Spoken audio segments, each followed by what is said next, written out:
Now, this cabin I told you about was so remote from any kind of a store. And Jethro and his pa had been so busy trying to clear out that field that, well, nothing much had been done about Christmas. But along about noon of the day before Christmas, the father said to young Jethro, he said, "Son, you better start to get ready now. We're all going on down to the store with a few eggs and see what we can swap them for." But young Jethro, who still hadn't figured out what he's going to give his folks for Christmas, said he didn't think that he wanted to come along. Fact is, there was nothing young Jethro liked better than going down to that store, but he also wanted a chance to be alone, to work out some kind of a surprise for his ma and pa. "Well," said his father, "you just do what you think best. You got your dog Pepper here for company.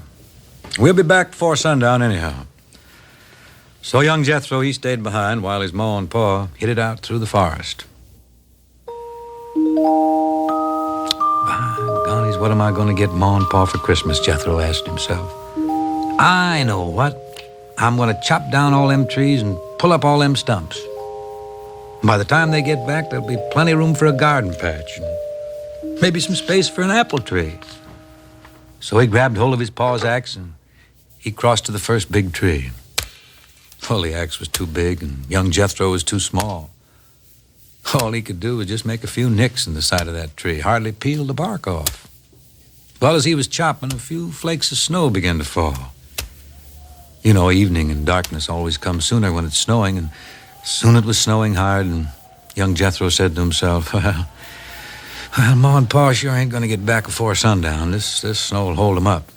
So he went back to the cabin, and he waited at the window. Hours later, there was still nobody in sight. The snow had stopped, and the moon was out. The trees were bent low with the weight of the snow, and one of the biggest trees looked like a huge lumberjack with snow on his mackinaw. One of the smaller trees, a kind of bushy one, looked like a man with a pack on his back.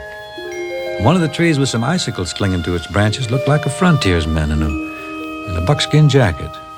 The icicles kind of looked like fringes.